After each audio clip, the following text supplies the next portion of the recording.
اعوذ باللہ من الشیطان الرجیم، بسم اللہ الرحمن الرحیم۔ سوال و جواب کوسچن آنسر کے سیریز میں آئیے کچھ اور سوال دیکھ لیتے ہیں۔ غور و فکر کیا ہے؟ غور و فکر کیسے کریں؟ غور و فکر میں کیا غور و فکر کیا جائے؟ غور کس بات پر اور فکر کس کا کریں؟ غور و فکر میں کیا کیا کیا جاتا ہے؟ غور و فکر کرنے کا کیا طریقہ ہے؟ سرکار اس پر بھی ایک تفصیلی گفتگو فرمائیں۔ حق پیر یا واہ بھائی، آپ نے جو بات پوچھی ہے بھائی یہ تو بہت عمدہ ہے۔ تنہائی اور غور و فکر کے نام سے ہم نے ایک ویڈیو بنایا تھا جس میں ہم نے اپنے پیر و مرشد کے حوالے سے یہ بات اس میں بیان کی تھی کہ تنہائی میں بیٹھ کر غور و فکر کرنا تمام صوفیہ کا طریقہ رہا ہے، اور اللہ والے لوگ جو سینسیٹیو لوگ ہوئے ہیں بچپن سے وہ اکثر و بیشتر ابھی آپ نے ذکر کیا پہاڑوں میں جا کے، جنگلوں میں جا کے، چٹانوں میں جا کے، میدانوں میں جا کر کے وہ اپنے اوپر غور و فکر کیا کرتے تھے، ہے نا؟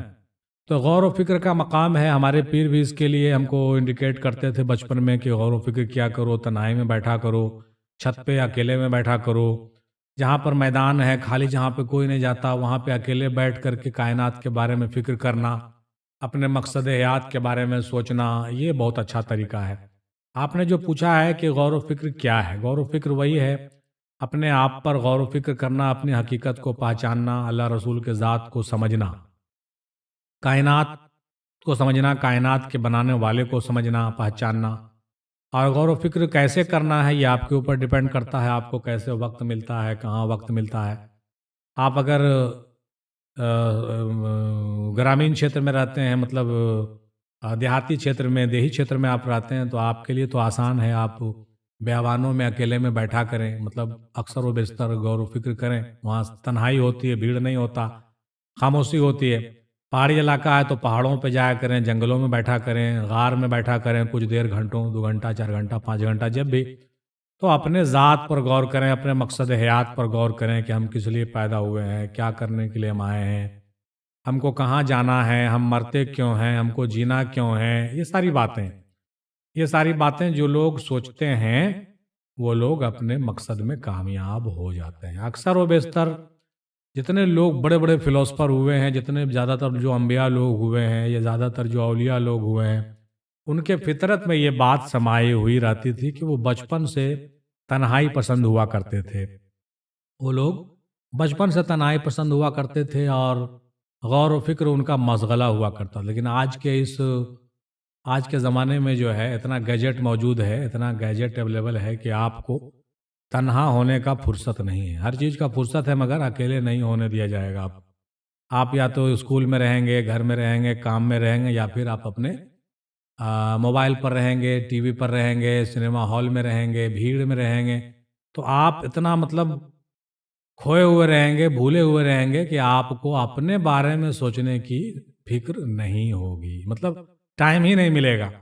بسترے پر جانے کے بعد بھی آپ کا نیند کا اتنا زبردست غلبہ ہوگا کہ آپ جاتے ہی جو ہے خراٹے بھرنے لگیں گے۔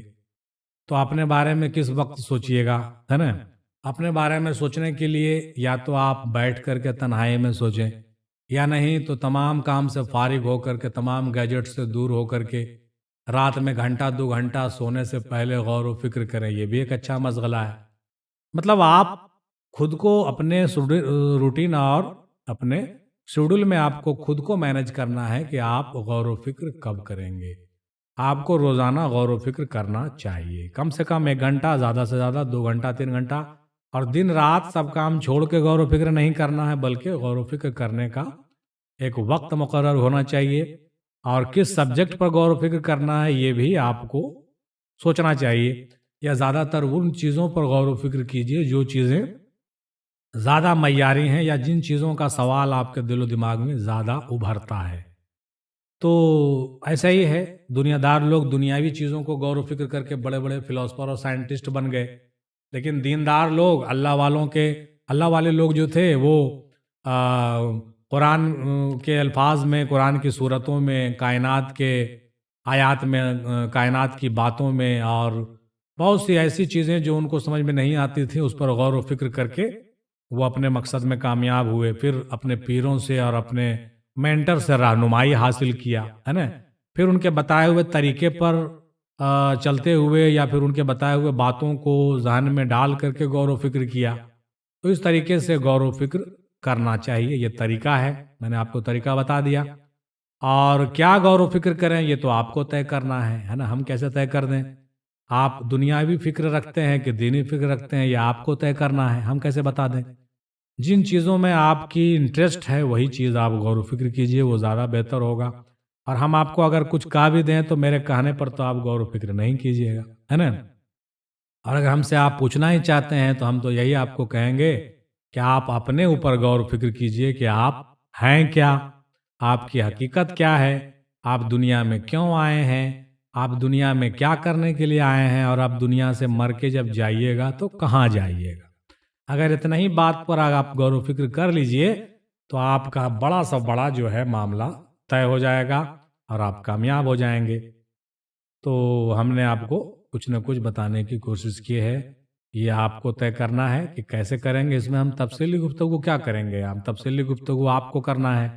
آپ کو جن موضوع پر غور و فکر کرنا ہے اس موضوع پر تفصیلی بات ڈھونڈنا ہے، تفصیلی بات سننا ہے، تفصیلی بات پڑھنا ہے، اور تفصیلی ڈھنگ سے آپ کو سوچنا ہے. نئے سمجھ میں آئے تو اس سبجیکٹ کے جو ایکسپرٹ ہیں ان سے آپ کو رابطہ کرنا ہے نا. تو اس طریقے سے آپ کامیاب ہو جائیں گے.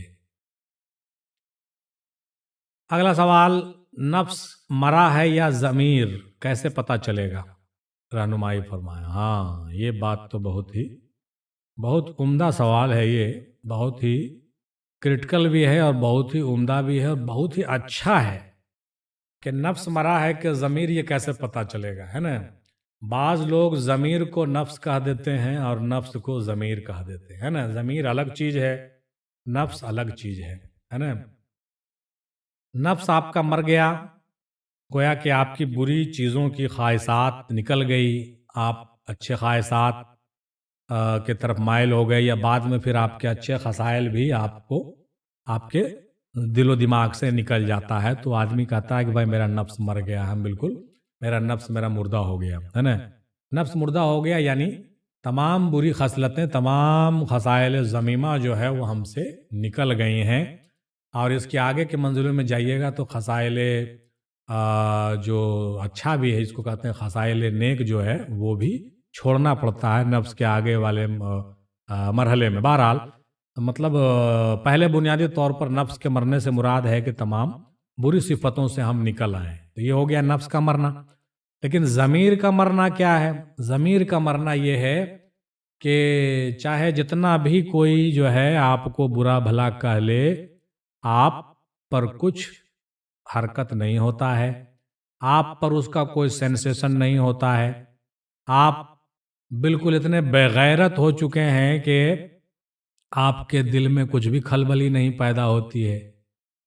تو یہ ہوتا ہے ضمیر کا مر جانا. دونوں میں بہت فرق ہے، اس کو سمجھیے. بعض صوفیہ کہلانے والے لوگ، صوفیہ گھرانے کے لوگ کے ساتھ بھی ایسا ہوا ہے یا ایسا دیکھا جاتا ہے کہ ضمیر ان کا مردہ ہے، وہ سمجھ رہے ہیں کہ میرا نفس مردہ ہے نا. نفس کے مردہ ہونے اور ضمیر کے مردہ ہونے میں آسمان زمین کا فرق ہے نا. نفس کا مردہ ہونا، نفسانی خواہشات کا مر جانا اور برے خصائل سے نکل آنا، یہ ہے نفس کا مر جانا، نفس کا مردہ ہو جانا. کہ بھائی ہم کو کتنا بھی اچھا سے اچھا کھانا دے دیجیے، ہم کو کوئی زیادہ فرق پڑنے والا نہیں ہے. ہم کو آپ جو ہے اس طریقے سے ہمارا یہ ہو گیا کہ ہم کو زیادہ چیزوں کا تعلق نہیں ہے، دنیا میں میرا زیادہ دل لگتا نہیں ہے، ہم بس دنیا میں جی رہے ہیں کسی طرح سے، ہم دنیا میں اپنا کام کر رہے ہیں، ہم کو دنیا کے لذتوں سے زیادہ تعلق نہیں ہے. یہ ہوا نفس کا مرنا. ٹھیک ہے، نفس کا مردہ ہونا یہ اچھا ہے، صوفیہ نے اس کو بڑھیا کہا ہے. لیکن ضمیر کا مردہ ہونا بہت ہی برا ہے. مطلب آپ کی غیرت نہیں مرنی چاہیے، ہے نا. آپ کی غیرت اگر مر گئی ہے، آپ کا سینسیشن مر گیا ہے، صحیح غلط کی تمیز آپ کی مر گئی ہے، تو گویا آپ کا ضمیر مر گیا ہے اور آپ جو ہے جانور سے بھی بدتر ہو گئے ہیں. آپ بہت گھٹیا درجے کے مخلوق ہو گئے ہیں کہ آپ کے سامنے جو ہے آپ کے پیر کی توہین ہو رہی ہے اور آپ کا کچھ نہیں جا رہا ہے نا. آپ کے سامنے آپ کے اہل و عیال کی عزت لٹ رہی ہے اور آپ خاموشی سے بیٹھے ہوئے ہیں. ہے نا, آپ کے سامنے پورا کنبہ لٹ گیا ہو اور آپ جو ہے مسکرا رہے ہوں, یہ اچھی بات نہیں ہے. ٹھیک ہے, جہاں پر لٹنے اور لٹانے کی بات ہے وہ الگ بات ہے کہ ہم نے اللہ کی رضا میں سب کچھ لٹا دیا, اور اس کا وہ بات الگ ہے کہ ہم راضی برضا ہیں. لیکن آپ کے سامنے آپ کے پیر کی توہین, آپ کے رسول کی توہین ہو, آپ کا خانقاہ برباد ہو جائے تو آپ بیٹھے مسکراتے رہیں, تو یہ آپ کی بے نفسی نہیں ہے, یہ آپ کی بے ضمیری ہے نا, یہ آپ کی بے غیرتی ہے. اور بے غیرتوں کے لیے نہ دین میں جگہ ہے نہ دنیا میں جگہ ہے. جو لوگ بے غیرت ہوتے ہیں وہ نہ تو کسی کے وفادار ہوتے ہیں اور نہ ہی سماج میں ان کی عزت ہوتی ہے, نہ اللہ رسول کے ہاں کوئی ان کی عزت و وقار ہے. لیکن اس کے برعکس جو لوگ بے نفس ہوتے ہیں تھوڑی دیر کے لیے دنیا میں ان کو رسوائی بھی اگر ہو جائے تو بعد میں وہ عزت ان کو لوٹا دی جاتی ہے سود سمیت, اور مرنے کے بعد ان کی جو ہے اتنی نام و نمود اور اتنی شہرت ہوتی ہے بے نفس لوگوں کی کہ وہ نہیں چاہتے ہوئے بھی پوری دنیا میں مشہور ہو جاتے ہیں, اور لوگ ان کے کردار کی واہ واہ کرتے ہیں. اور مرنے کے بعد قبر میں بھی ان کی جو ہے بہت عزت افزائی ہوتی ہے, جنت کے دروازے کھول دیے جاتے ہیں, اور حشر میں جو ان کا شان ہوگا وہ تو دیکھنے کے لائق ہوگا. نور کے تاج ان کو پہنائے جائیں گے, بڑے بڑے مرتبے کے مالک بنائے جائیں گے, اور جنت الفردوس, جنت النعیم اپنے درجے کے حساب سے جو کچھ ہوگا ان کو عطا کیا جائے گا. تو یہ ہے نفس کا مرنا. جو لوگ نفس کو مار دیتے ہیں ان کی روح زندہ ہو جاتی ہے, بلکہ یوں کہیں کہ بالکل الٹی بات یہاں پر ہے کہ جو لوگ جن کا نفس مر گیا گویا ان کا روح زندہ ہو گیا, گویا ان کی ضمیر اور زیادہ زندہ ہو گئی. اس بات کو سمجھ لیجئے. لیکن جس کا ضمیر مر گیا گویا اس کی روح ہی مر گئی, بلکہ یوں کہیے کہ نفس تو اس کا بہت زیادہ بڑھ گیا لیکن روح بھی مر گئی, انسانیت بھی مر گئی, اور اندر سے اس کا جو حقیقت ہے وہ سارا کا سارا مر گیا. وہ مردہ سے بھی بدتر ہو گئے, وہ زندگی میں بھی ذلیل و رسوا رہیں گے, قبر میں بھی ان کی اچھی پوچھ ہوگی, زبردست عذاب سے ان کا استقبال ہوگا, اور حشر میں جو ہے ان بے ضمیروں اور بے غیرتوں کا جو علاج ہے وہ جہنم میں جانا طے ہے, اس میں کوئی شک کی بات نہیں ہے نا. تو امید ہے کہ میرا یہ جرا تو آپ کو سمجھ میں آ گیا ہوگا, اور اس سے زیادہ کیا کہا جا سکتا ہے. گرچہ بولنے کی تو بہت سی باتیں ہیں, لیکن آپ میرے اشارے سے سمجھ جائیے کہ دونوں میں بہت زیادہ فرق ہے. نفس کا مرنا الگ بات ہے اور ضمیر کا مرنا بالکل ہی الگ بات ہے. ضمیر کا تعلق ہمارے روح اور دل اور بیداری سے ہے. ٹھیک ہے, ضمیر کا مرنا اچھا نہیں ہے, لیکن نفس کا مرنا اچھا مانا گیا ہے نا. جن لوگوں کا نفس مرتا ہے ان لوگوں کا ضمیر بہت زندہ اور نایاب اور بالکل کہیے کہ مقوی اور منور ہو جاتا ہے. لیکن جن لوگوں کا ضمیر مرتا ہے ان لوگوں کا جو ہے سمجھ لیجئے کہ روح بھی مر جاتی ہے, ان کی انسانیت اور ان کی غیرت مر جاتی ہے, اور ان کا وجود ہی مٹ کے ختم ہو جاتا ہے. نہ تو وہ دنیا کے رہتے ہیں اور نہ وہ دین کے رہتے ہیں. بس اتنا ہی سمجھ لیجئے. اور آگے آپ نے پوچھا ہے کہ کیا قلب کے اللہ کا ذکر کرنے کی رفتار دل سے زیادہ ہوتی ہے؟ دل کے زندہ ہونے کا جیسے دھڑکن سے پتہ چلتا ہے, قلب کے زندہ ہونے کا ذکر کے علاوہ کن علامات سے پتہ چلتا ہے؟ قلب کے زندہ ہونے اور جاری ہونے میں کیا فرق ہے؟ ہاں, ان چیزوں میں تھوڑا سا فرق ہے. قلب کے اللہ کا ذکر کرنے سے رفتار دل سے زیادہ ہوتی. دیکھیے, قلب اور دل میں بھی تھوڑا فرق ہے. قلب جو دل ہے نا وہ ہمارے شریر کے اندر, جسم کے اندر ایک ٹکڑا ہے جو دھڑک رہا ہے, اس کو ہم دل کہتے ہیں. لیکن اس کے اندر جو مخلوق ہے اس کو ہم قلب کہتے ہیں. وہ ایک اندر کی مخلوق ہے نا. تو وہ ذاکر ہونے سے مراد ہے کہ جب انسان کا دل بیدار ہوتا ہے تو وہ ذاکر ہوتا ہے. بعض لوگ سمجھتے ہیں کہ میرا دھڑکن تیز ہو گیا ہے تو میرا قلب جاری ہو گیا. ایسا نہیں ہے, یہ ایک بھول ہے, یہ ایک جو ہے دھوکہ بھی ہو سکتا ہے. آپ اس پر الرٹ رہیے گا. دھڑکن کا تعلق ذکر سے تو ہے, لیکن ایسا نہیں ہے کہ قلب ذکر سے ہی اس کا تعلق ہو. ایسا نہیں ہے. بعض وقت جن کا قلب ذاکر نہیں بھی ہے, ڈر سے یا کسی اچانک کوئی بات ہونے سے اس کا دھڑکن بہت تیز ہو جاتا ہے نا. تو یہ ایک ظاہری پروسیس ہے دل کا دھڑکنا. اب دل کے دھڑکن سے جوڑ کر کے ہم ذکر کرتے ہیں تو اچھی بات ہے، دھڑکن کے ساتھ ہمارا ذکر چلتا ہے، یہ صحیح بات ہے، لیکن وہ ذکر جاری تب مانا جائے گا جب اندر کا جو مخلوق ہے وہ زندہ ہو جاتا ہے، بیدار ہو جاتا ہے، اور اس سے جو ہے اللہ کا ذکر ہونا شروع ہو جاتا ہے۔ عام طور پر یہ مانا جاتا ہے کہ میرا دھڑکن چل رہا ہے تو گویا قلب ذکر چل رہا ہے، لیکن یہ پوری حقیقت نہیں ہے۔ اس کی ایک پہلا پہلو ہے اس کا ظاہری حقیقت اور باطنی حقیقت، ہے نا۔ ظاہری طور سے تو ہم مانتے ہیں کہ چلیے آپ کا دھڑکن تیز چل رہا ہے اور آپ اپنے دھڑکن کو سن رہے ہیں اور اس میں اللہ اللہ کا ذکر ہو رہا ہے، تو یہ اچھی بات ہے، قلب ذاکر اس کو مانا جاتا ہے، لیکن پوری طرح سے یہ بات صحیح نہیں ہے، بلکہ اندر سے آپ کا ضمیر زندہ ہونا چاہیے، آپ کا کہیے کہ آپ کی اویئرنیس اندر سے ہونی چاہیے اللہ تعالیٰ کے پرتی، اور احساس آپ کا ہونا چاہیے، آپ کو محسوس ہونا چاہیے ذکر، ہے نا۔ اور صحیح معنوں میں آپ اندر سے آپ کا دل و دماغ جو ہے اللہ کو یاد رکھنے والا اگر ہو گیا ہے تو سمجھ لیجئے کہ آپ کا باطن ذاکر ہوا ہے، اس لیے اس کو قلب ذاکر کہا جاتا ہے۔ یعنی قلب ذاکر سے مراد یہ ہے کہ اندر کا باطن جو ہے ذاکر ہونا چاہیے۔ صرف دھڑکن کے ٹک ٹک کرنے سے مسئلہ کا حل نہیں ہوتا ہے نا۔ دھڑکن سے ٹک ٹک پر زیادہ فوکس نہیں کرنا ہے، بلکہ اندر کی بیداری پر آپ کو فوکس کرنا ہے، اسی لیے یہ بات ضرور سمجھ لیجئے گا۔ اور اس کے رفتار سے، دل کے رفتار سے قلب کے ذکر کے رفتار کا تعلق گرچہ ہے بھی، لیکن پوری طرح سے نہیں ہے بھائی، ہے نا۔ اور دل کے زندہ ہونے کا جیسے دھڑکن سے پتہ چلتا ہے، قلب کے زندہ ہونے کا ذکر کے علاوہ کن حالت سے پتہ چلتا ہے؟ ہاں، یہ بات آپ نے صحیح پوچھی کہ دل کے زندہ ہونے کا دھڑکن سے پتہ چلتا ہے کہ دل زندہ ہے، وہ ٹک ٹک کر رہا، لیکن یہ کیسے پتہ چلے گا کہ قلب زندہ ہے؟ اس کا کیا پہچان ہے نا۔ قلب زندہ ہے، اس کی پہچان یہی ہے کہ ہم نے پہلے کہا کہ آپ کا ضمیر بالکل جاگا ہوا ہوگا، ہر بے غیرت بات آپ کو گوارا نہیں ہوگی، آپ جو ہے غیرت مند ہوئیے گا، آپ کو ہر وقت اللہ اور رسول کی باتیں یاد رہے گی، اور اس کا ایک سینسیشن آپ کے پاس ہوگا، ایک جس کو کہتے ہیں کہ سنویدنا رہے گا آپ کے اندر ہمیشہ، آپ سنویدن ہین نہیں رہیے گا، ہے نا۔ اور ہر وقت اللہ رسول آپ کے دل و دماغ میں بسے رہیں گے، دل میں اس کا یاد ہمیشہ قائم رہے گا، تو سمجھ لیجئے یہ علامت ہو گیا۔ اور دوسری بات جو سب سے بڑی بات وہ یہ ہے کہ چونکہ لطیفہ قلب کا تعلق حضرت آدم علیہ السلام سے، تو آپ کے اندر صفت آدم آنے لگے گی، ہے نا۔ صفت آدم آپ کے اندر پیدا ہوگی، صفت حیوانی زائل ہوگی، ختم ہوگی، اور صفت انسانی کا نمود ہونا شروع ہو جائے گا۔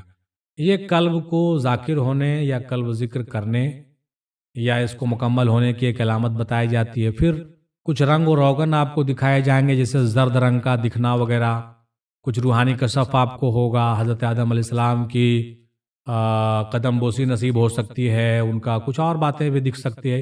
یہ ساری علامات آپ کے پیر آپ کو بتائیں گے، اور سب کو الگ الگ قسم سے ہوتے ہیں، اس لیے سب کا ایک طرح کا پہچان نہیں بتایا گیا ہے، لیکن علامات ضرور ظاہر ہوتے ہیں۔ تو قلب کے زندہ ہونے کے ہم نے جو آپ کو علامات بتائے، آپ نے دیکھ لیا، نوٹ کر لیا۔ قلب کے زندہ ہونے کے ذکر کے علاوہ کن علامات کا پتہ چلتا ہے، یہ ہم نے آپ کو بتا دیا ہے نا۔ پہلا علامت تو ذکر دھڑکن سے بھی پتہ چلے گی، دوسرا یہ ہے کہ آپ کے اندر صفت آدم پیدا ہوگی، حیوانی صفتیں زائل ہوگی، اور اس کے علاوہ جو ہے آپ کے قلب و جگر میں جو ہے اللہ رسول کی یادیں اور ان کی باتیں اور ان کا جو ہے پرائرٹیز اور ترجیحات ڈیولپ ہونا شروع ہوگا۔ آپ دنیاوی اعتبار سے کم اور دینی اعتبار سے زیادہ سوچنے لگیں گے، آپ کے نظر میں دنیا ہیچ ہونے لگے گی، اخروی زندگی ہائی ہونے لگے گی، اونچی ہونے لگے گی۔ یہ سب پہچان اور علامات قلب کے جاری ہونے کی ہے نا۔ قلب کو زندہ ہونے اور جاری ہونے میں کیا فرق ہے ہم نے بتا دیا کہ قلب زندہ ہو جاتا ہے، گویا کہ صفت کا حامل ہو گیا، اور جاری ہونا کا بھی تعلق اسی سے ہے، جب زندہ ہوگا تبھی جاری ہوگا، جب جاری ہوگا تبھی زندہ ہوگا، اور جب تک صفتیں ظاہر نہیں ہوگی نہ تو زندہ ہوگا نہ ہی جاری ہوگا۔ اور آج کے مارکیٹ میں جو یہ ڈھکوسلے بازی چل رہی ہے کہ میرا ذکر چل گیا، میں تو ذاکر ہو گیا، تو یہ سب باتیں اتنی آسان نہیں ہیں کہ صرف ایسا ہی آدمی کہتے چلے جائے اور سنتے چلے جائے، نہیں، اس کا